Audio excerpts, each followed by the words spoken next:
ഈ വീഡിയോയിൽ നമ്മൾ ഇന്ത്യയിൽ നിന്ന് തന്നെ തുടങ്ങാം. കാരണം ഇന്നത്തെ ഗ്ലോബൽ അറ്റൻഷൻ എന്ന് പറഞ്ഞാൽ അത് ഇന്ത്യയിലാണ്. അങ്ങനെയാണ് കാര്യങ്ങളുടെ പോക്ക്.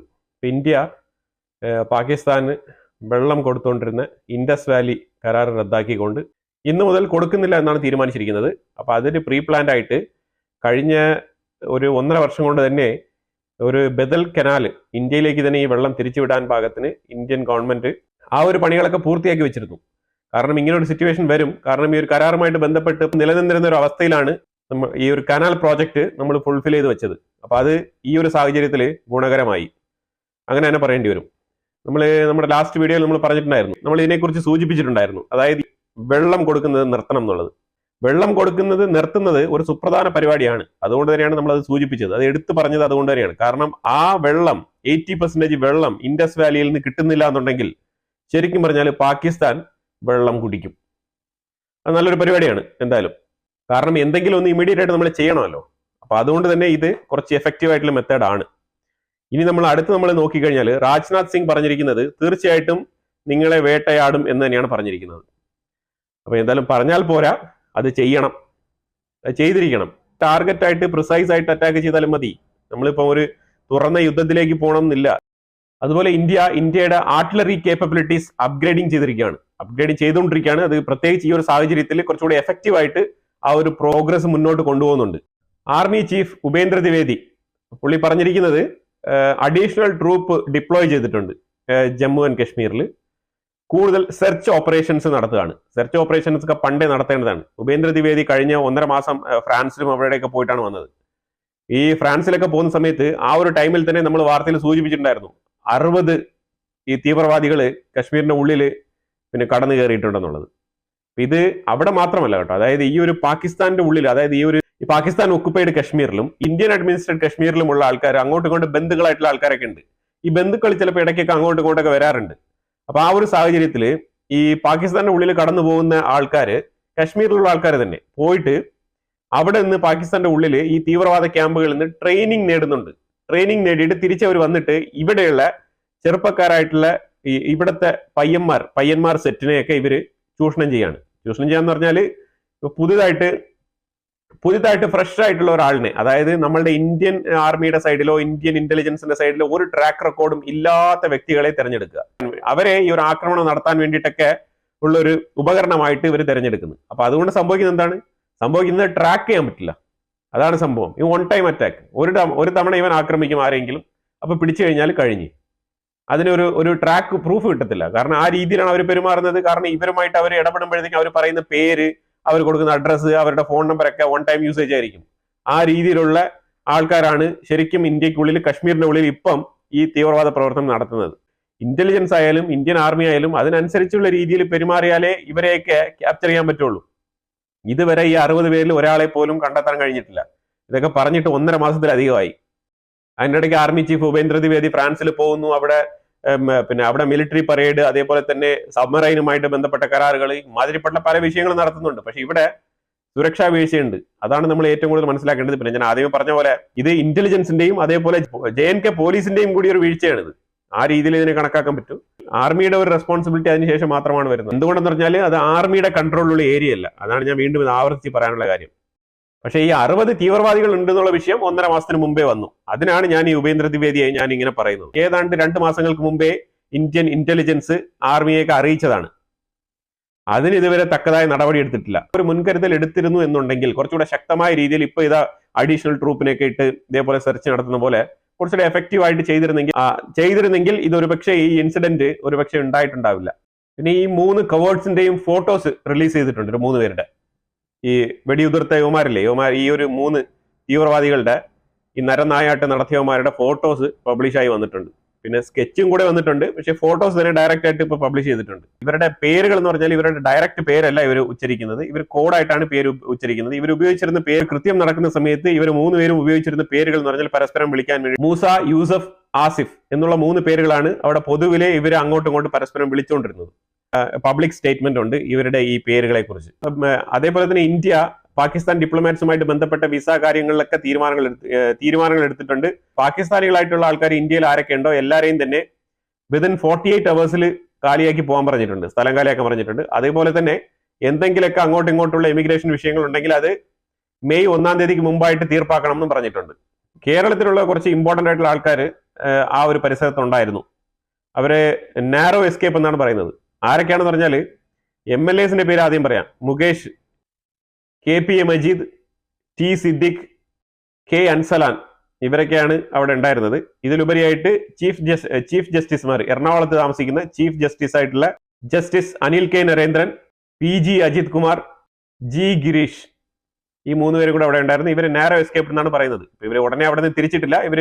ഇവർ ഇന്ന് നാട്ടിലെത്തും എന്നാണ് പറയുന്നത്. അത് കഴിയുമ്പോൾ നമ്മുടെ മെയിൻ സ്ട്രീം മീഡിയാസ് ഒക്കെ ഇവരുടെ ഡയറക്റ്റ് ഇന്റർവ്യൂസ് ഒക്കെ എടുത്തിട്ട് ആ ഇൻസിഡൻസ് ഒക്കെ ഒന്ന് എക്സ്പ്ലെയിൻ ചെയ്യാൻ പറയുമായിരിക്കും. ജമ്മു കാശ്മീരിൽ മൊത്തത്തിൽ ഇന്ന് കടയടപ്പായിരുന്നു. ഒരു പരിധിവരെ ഹർത്താൽ എന്ന് തന്നെ പറയാം. ആ രീതിയിലുള്ള മൊത്ത ഷോപ്പുകളും പെട്രോൾ ബങ്ക് വരെ ഇന്നലെ അടച്ചിട്ടിരുന്നു എന്നുള്ളതാണ്. ഈ താരമാണ് അബു മൂസ. ഈ അബു മൂസ എന്ന് പറഞ്ഞാൽ ഈ ലഷ്കർ ആ ടീമിന്റെ ഇപ്പോഴത്തെ ഒരു സീനിയർ കമാൻഡറാണ്. ഇവൻ പറഞ്ഞിരിക്കുന്നത് ഇത് കഴിഞ്ഞ ഈ ഒരു ആക്രമണം ഇതൊന്നുമല്ല, ഇതിൽ കൂടുതൽ അതിശക്തമായ രീതിയിലുള്ള ആക്രമണം നടത്താനിരിക്കുന്നതേ ഉള്ളൂ എന്നുള്ള ഒരു ആഹ്വാനം കൂടെ ചെയ്തിട്ടുണ്ട്. അപ്പൊ ഇവനെയൊക്കെ എന്ത് ചെയ്യണം എന്നാണ് ഞാനിപ്പോൾ ആലോചിക്കുന്നത്. പക്ഷെ ഇത് ഒരുപാടായി, ഇനി ഇങ്ങനെ സഹിക്കാൻ പാടില്ല. എനിക്ക് തോന്നുന്നത് ഒരു പരിധിവരെ യുവമാരെ ഇറങ്ങി അങ്ങ് അടിച്ച് ഒതുക്കണം. എന്നാൽ മാത്രമേ ഇതിന് എന്തെങ്കിലുമൊക്കെ പരിഹാരം കാണാൻ കഴിയൂ. ഇല്ലാന്നുണ്ടെങ്കിൽ ഇവനൊക്കെ ഒരു ആക്രമണം നടത്തി 28 പേരെ കൊന്നിട്ട് ഇവൻ ഇതേപോലെ വീണ്ടും നിന്നിങ്ങനെ ആഹ്വാനം ചെയ്യുന്നെങ്കിൽ ഇവനെയൊക്കെ എന്താണ് ചെയ്യേണ്ടത്? Prime minister Modi Saudi visit cancel ചെയ്ത് പകുതിക്ക് ആക്കിയിട്ട് തിരിച്ച് മടങ്ങുമ്പോഴത്തേക്കും പാകിസ്ഥാൻ എയർ സ്പേസ് ഉപയോഗിച്ചിട്ടില്ല. വേറെ വഴി കൂടെയാണ് വന്നത്. പിന്നെ ഇതിൽ വേറൊരു കാര്യം കൂടെ കൂട്ടിച്ചേർക്കാനുണ്ട്. ജെ ഡി വാൻസ് ഇന്ത്യ സന്ദർശിച്ച സമയത്ത് ഏറ്റവും ഇമ്പോർട്ടന്റ് ആയിട്ട് അതിശക്തമായ രീതിയിൽ ഇന്ത്യക്ക് കൊടുത്ത ഉപദേശം എന്ന് പറഞ്ഞാൽ F-35 കുറച്ചങ്ങ് മേടിച്ചിട്ടേക്ക്, അതാണ് നല്ലത്. ഇല്ലാന്നുണ്ടെങ്കിൽ ട്രംപ് താരിഫ് എന്ന് പറഞ്ഞുകൊണ്ട് ഇങ്ങനെ ഇരിക്കും. ഏറ്റവും ഇമ്പോർട്ടന്റ് ആയിട്ട് ട്രംപിന് ഏതെങ്കിലും ഒരു ഡീൽ ക്ലോസ് ചെയ്യണം. ഇപ്പോൾ അതാ വിയറ്റ്നാമിന്റെ ഡീൽ ക്ലോസ് ചെയ്യുന്നത് എങ്ങനെയാണ്? അവർ F-16 മേടിക്കാനുള്ള കരാർ ഒപ്പിട്ടു. അപ്പോൾ അങ്ങനെയാണ് അവരുടെ ഡീൽ ക്ലോസ് ആകുന്നത്. അപ്പോൾ അതേപോലെ ഇന്ത്യക്കും നിങ്ങളൊരു F-35 അല്ലേ, ഒരു 5-ഓ 10-ഓ 8-ഓ നിങ്ങൾ മേടിച്ചിട്ടേക്ക്, എന്തിനു വെറുതെ? ഇതാണ് അവിടെ പ്രധാനമായിട്ടുള്ള സംസാരം എന്നാണ് JD വാൻസ് ഒരു ഹിന്റ് കൊടുത്തിട്ട് പോയിരിക്കുന്നത്. അല്ലാതെ താരിഫിൽ അങ്ങോട്ടും ഇങ്ങോട്ടും കിടന്ന് പിടിവലി നടത്തിയിട്ട് കാര്യമില്ല. കാരണം എന്തെങ്കിലുമൊക്കെ ഒരു കരാർ ഉറപ്പാക്കിയിട്ട് ഒരു 4 വർഷത്തേക്ക് നിങ്ങൾക്ക് ഇതിനും കൂടുതൽ ട്രേഡ് ചെയ്ത് നിങ്ങൾക്ക് പ്രോഫിറ്റ് ഉണ്ടാക്കാൻ കഴിയും. അപ്പൊ അതുകൊണ്ട് ആ ട്രേഡിനെയൊക്കെ ആ ട്രേഡ് പ്രോഫിറ്റും കാര്യങ്ങളൊക്കെ നിങ്ങളുടെ ഫ്യൂച്ചർ ഗ്രോത്ത് അനുസരിച്ചിട്ടെങ്കിലും ഒരു 10-ഓ 12-ഓ ഒരു സ്ക്വാഡ്രൺ എങ്കിലും ഒരു F-35 മേടിച്ചിവിടെ ഇട്ടേക്ക്, കാര്യങ്ങളൊക്കെ സ്മൂത്ത് ആയിട്ട് നടക്കുമെന്ന് പറഞ്ഞിട്ടാണ് പോയിരിക്കുന്നത്. പ്രത്യേകിച്ചും പാകിസ്ഥാൻ ഇങ്ങനെ ഇടഞ്ഞു നിൽക്കുന്ന ഒരു സാഹചര്യത്തിൽ ശരിക്കും F-35 ഒരു പക്ഷേ ഇന്ത്യ മേടിക്കാനുള്ള തീരുമാനം എടുത്തേക്കാം. ഇന്ത്യയെ പോലെ തന്നെ തീവ്രവാദം കൊണ്ട് പൊറുതിമുട്ടിയിരിക്കുന്ന ഒരു രാജ്യമാണ് ഇസ്രായേൽ.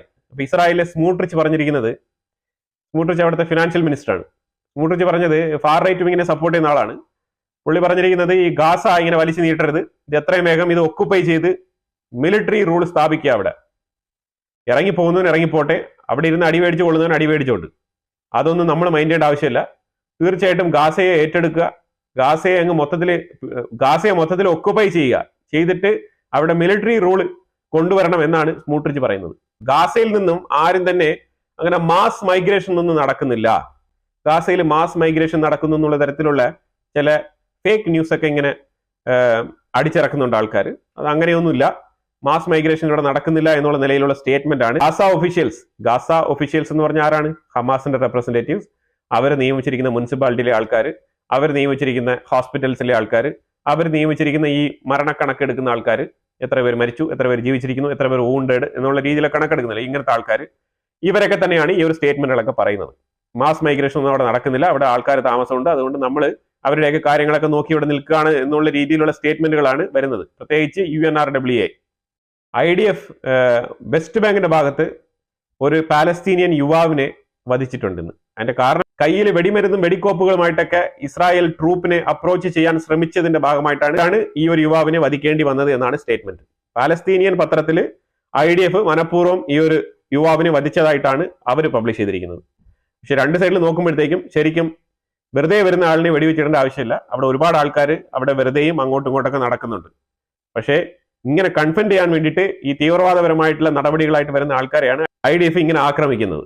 അതേപോലെ IDF ഇന്ന് വേറൊരു സർപ്രൈസ് ചെയ്തിരിക്കുന്നത് ഈ ബുൾഡോസേഴ്സ് എന്ന് പറഞ്ഞു കഴിഞ്ഞാൽ JCB മോഡലിലുള്ള ബുൾഡോസേഴ്സ്. ഈ ബുൾഡോസേഴ്സ് ശരിക്കും പറഞ്ഞാൽ ഈ October 7 ആക്രമണം നടത്തിയ സമയത്ത് TV-യിലും പല മീഡിയാസിലും വന്ന വീഡിയോസിലെല്ലാം ഇത് വളരെ ഫേമസ് ആയിരുന്നു ഈ ബുൾഡോസേഴ്സ്. കാരണം ഇതുകൊണ്ടാണ് അവർ ആ ഒരു ഇസ്രായേലിന്റെ ആ ഒരു ഫെൻസിങ് മൊത്തത്തിൽ പൊളിച്ചു കളഞ്ഞത് ഈ ഒരു ബുൾഡോസർ വെച്ചിട്ടാണ്. ആ ബുൾഡോസറുകൾ സെറ്റായിട്ട് ഒരു സ്ഥലത്ത് ഇവർ മറച്ച് ഒളിപ്പിച്ചു കൊണ്ടിട്ടിട്ടുണ്ടായിരുന്നു. അത് ഇന്ന് IDF കണ്ടെത്തി അത് മൊത്തത്തിൽ അടിച്ച് തകർത്ത് തരിപ്പണമാക്കി കളഞ്ഞിരിക്കുകയാണ്. അതിന്റെ ഇമേജ് ആണ് നിങ്ങൾ ഇവിടെ കാണുന്നത്. October 7 ആക്രമണത്തിന് ഉപയോഗിച്ച ആ ബുൾഡോസേഴ്സ് എല്ലാം അടിച്ച് തകർത്ത് കളഞ്ഞിരിക്കുകയാണ്. ഇത് ലിമിറ്റഡ് നമ്പേഴ്സ് ആണ് ഇവന്മാർ കൊണ്ടുവന്നത് എന്താണ് ഉദ്ദേശം എന്ന് പറഞ്ഞാൽ ഈ ഒരു ഫെൻസിങ് തകർക്കുക എന്നുള്ളതാണ്. അപ്പൊ അതിന് സ്ട്രോങ് ആയിട്ടുള്ള എന്തെങ്കിലുമൊക്കെ ഒരു എക്യുപ്മെന്റ് വേണം.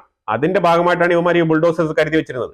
അതിനെയാണ് തകർത്തിരിക്കുന്നത്. ഇനി പാലസ്തീനിയൻ സൈഡിൽ ആ പത്രത്തിൽ പറയുന്ന വിഷയം എന്ന് പറഞ്ഞാൽ ഇത് ഇപ്പൊ നിലവില് അവിടുത്തെ ബിൽഡിംഗ് കൺസ്ട്രക്ഷൻസിന് വേണ്ടിയിട്ട് നിലവില് അവിടെ പൊട്ടിപ്പൊളിഞ്ഞ് കിടക്കുന്ന റെക്കേജ് ഒക്കെ മാറ്റാൻ വേണ്ടിയിട്ട് ബിൽഡിങ്ങിന്റെ റെക്കേജസ് ഒക്കെ മാറ്റാൻ വേണ്ടിയിട്ട് കൊണ്ടുവന്ന ബുൾഡോസറാണ് IDF അടിച്ചിട്ടത് എന്നുള്ള ഒരു ആരോപണമാണ് പാലസ്തീനിയൻ പത്രം പറഞ്ഞു വെക്കുന്നത്.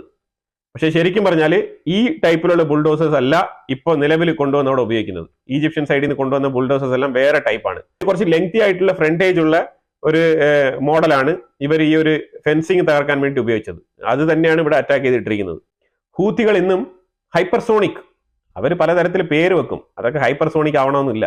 എല്ലാ മിസൈലും അവന്മാർക്കെല്ലാം ഒന്ന് തന്നെ, പാട്ട പോലത്തെ സാധനങ്ങളാണെല്ലാം. അതിൽ പഴയ പെയിന്റ് ഒക്കെ അടിച്ചിങ് ഇറക്കി വിടുന്നുണ്ട്. അപ്പൊ അങ്ങനെ ഒരു ഹൈപ്പർസോണിക് മിസൈൽ വിട്ടു. ഹൂത്തികൾ പറഞ്ഞിരിക്കുന്നത് ഞങ്ങൾ ഹൈപ്പർസോണിക് മിസൈൽ വിട്ട് ഹൈഫ ഭാഗത്ത് അറ്റാക്ക് നടത്തി എന്നാണ് അവർ എഴുതിയിരിക്കുന്നത്. പക്ഷെ ഇസ്രായേൽ ഇവിടെ പറഞ്ഞിരിക്കുന്നത് ഹൈഫ ഭാഗത്ത് ഇതേപോലെ ഹൂത്തികളുടെ മിസൈൽ വന്നിട്ടുണ്ടായിരുന്നു. ഹൈപ്പർസോണിക് ആണോ സൂപ്പർ സോണിക് ആണോ നമുക്കറിയത്തില്ല. ഒരു മിസൈൽ വന്നു, ഒരു പാട്ട സാധനം, അത് ഇന്റർസെപ്റ്റ് ചെയ്ത് കളഞ്ഞിട്ടുണ്ട് എന്നാണ് ഇസ്രായേലിന്റെ ഭാഗത്ത് റിപ്പോർട്ട് ചെയ്തിരിക്കുന്നത്. സൈറൻ കൃത്യമായിട്ട് മുഴങ്ങിയിട്ടുണ്ടായിരുന്നു. സൈറൻ അടിച്ചതിനെ തുടർന്ന് വിത്തിൻ കുറച്ച് സമയത്തിനുള്ളിൽ തന്നെ അത് ഞങ്ങൾ ഇന്റർസെപ്റ്റ് ചെയ്ത് കളഞ്ഞിരിക്കുന്നതാണ് വാർത്ത ഇസ്രായേലിന്റെ സൈഡിൽ പബ്ലിഷ്. മാർക്കോ റൂബിയോ ഇന്ന് ഇറാനെ ഒന്ന് പ്രൊമോട്ട് ചെയ്യുന്ന രീതിയിൽ, ഇറാനെ ഒന്ന് സുഖിപ്പിക്കുന്ന രീതിയിൽ ഒരു സ്റ്റേറ്റ്മെന്റ് പറഞ്ഞിട്ടുണ്ട്. അതായത് മാർക്കോ റൂബിയോ ട്രംപുമായിട്ട് നടത്തിയ ഡിസ്കഷൻ ആണ് എന്നുള്ള നിലയിലാണ് ഈ ഒരു ന്യൂസ് വന്നിരിക്കുന്നത്.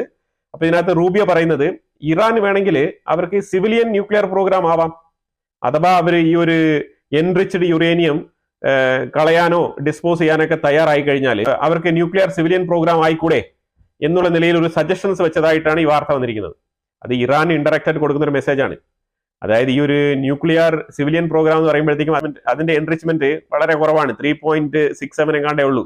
അപ്പൊ ആ രീതിയിലുള്ള എൻറിച്ച്ഡ് യുറേനിയം മാത്രമേ നിങ്ങളുടെ പക്കൽ പാടുള്ളൂ എന്നാണ് ഇൻഡയറക്റ്റ് ആയിട്ട് ഇത് പറയാൻ ഉദ്ദേശിക്കുന്നത്. ഇറാൻ ഇനി 2 ദിവസത്തിനുള്ളിൽ അടുത്ത ചർച്ചയ്ക്ക് തയ്യാറാവുകയാണ്. അപ്പൊ ആ ചർച്ച കഴിയുമ്പോൾ നമുക്ക് അറിയാൻ പറ്റും എന്താണ് അടുത്ത ഘട്ട ഫ്രെയിം വർക്ക് എന്നുള്ളത്. അറബ് മീഡിയാസ് പൊതുവിൽ പറയുന്നത് ലെബനാനിലെ ഇസ്രായേൽ നടത്തുന്ന ആക്രമണങ്ങളും വെസ്റ്റ് ബാങ്കിലെ ഇസ്രായേൽ നടത്തുന്ന ആക്രമണങ്ങളും ഗാസയിൽ ഇപ്പൊ നടത്തിക്കൊണ്ടിരിക്കുന്ന ആക്രമണത്തിന്റെ എഫക്റ്റീവായിട്ട് വെളിയിൽ ചർച്ച ചെയ്യപ്പെടാതിരിക്കാൻ വേണ്ടിയിട്ട് ഇസ്രായേൽ സ്ട്രാറ്റജിക് ആയിട്ട് ഈ 2 സ്ഥലങ്ങളും കണ്ടിന്യൂസ് ആയിട്ട് ഇപ്പൊ ആക്രമണം നടത്തിക്കൊണ്ടിരിക്കുകയാണ് എന്നാണ് അവർ വാർത്ത പബ്ലിഷ് ചെയ്തിരിക്കുന്നത്. വെസ്റ്റ് ബാങ്കും ഗാസയും ഒരു തീരുമാനത്തിൽ എത്തുന്നത് വരെ ഹിസ്ബുള്ളയെ വിടാതെ തുരത്തി അടിക്കുന്നത് എന്നുള്ള ഒരു സ്റ്റേറ്റ്മെന്റും കൂടെ അവർ വെക്കുന്നുണ്ട്. പറയണ്ടെന്ന് ഞാൻ വിചാരിച്ചു, പക്ഷെ എന്നാലും പറഞ്ഞത് അവസാനിപ്പിക്കാം. ആരാണ് വിളിച്ചത് കഴിഞ്ഞാൽ അബ്ബാസ്. ആരെയാണ് വിളിച്ചത്? ഹമാസിനെയാണ് വിളിച്ചിരിക്കുന്നത്. ഈ പാലസ്തീനിയൻ അതോറിറ്റി ഭരിക്കുന്ന മുഹമ്മദ് അബ്ബാസ്, എന്റെ മക്കളെ ഹമാസ്, നിങ്ങൾ ആ ബന്ദികളെ ഒന്ന് വിട്ടുകൊടുത്ത് ഇസ്രായേലിന്റെ എക്സ്ക്യൂസ് ഒന്ന് ഒഴിവാക്കൂ എന്നാണ് പറഞ്ഞിരിക്കുന്നത്. അതായത് ഇസ്രായേലിന് ഒരു എക്സ്ക്യൂസ് ഉണ്ട്, ഈ ബന്ദികളെ പിടിച്ചു വെച്ചിരിക്കുന്നതുകൊണ്ടാണ് ഞങ്ങൾ ഗാസയിൽ ഇപ്പോഴും ആക്രമണം നടത്തിക്കൊണ്ടിരിക്കുന്നത്. പക്ഷേ ഇസ്രായേൽ ആ ഒരു സ്റ്റേജ് ഒക്കെ കഴിഞ്ഞിട്ട് ഒരുപാട് നാളായി. അത് അബ്ബാസ് കുറച്ച് താമസിച്ചു, ലേറ്റായി. എനിക്ക് തോന്നുന്നു പുള്ളി ഉറക്കത്തിലായിരുന്നു എന്ന്. ശരിക്കും വെസ്റ്റ് ബാങ്കിന്റെ ഉള്ളിലും നല്ല രീതിയിൽ തകൃതിയായിട്ടുള്ള ആക്രമണങ്ങൾ. ഇപ്പം ജെറുസലേം ടെമ്പിളിൽ ചില നിർദ്ദേശങ്ങൾ, ചില റെസ്ട്രിക്ഷൻസ്, അവിടേക്ക് കടന്നു പോകാൻ മുസ്ലിംസിന് വരെ ചില റെസ്ട്രിക്ഷൻസ് ഏർപ്പാടാക്കിയിട്ടുണ്ട് ഇസ്രായേൽ. അപ്പൊ അതൊക്കെ കൊണ്ട് തന്നെ ഇപ്പോഴാണ് ശരിക്കും പാലസ്തീനിയൻ അതോറിറ്റി ഭരിക്കുന്ന അബ്ബാസിന് കൃത്യമായിട്ട് എങ്ങോട്ടാണ് കാര്യങ്ങൾ പോകുന്നത് എന്ന് മനസ്സിലായത്.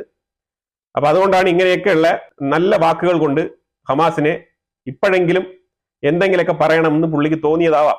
അപ്പൊ എന്തായാലും ഇതിനെക്കുറിച്ചുള്ള അഭിപ്രായങ്ങൾ കമന്റ് ബോക്സിൽ രേഖപ്പെടുത്തുക.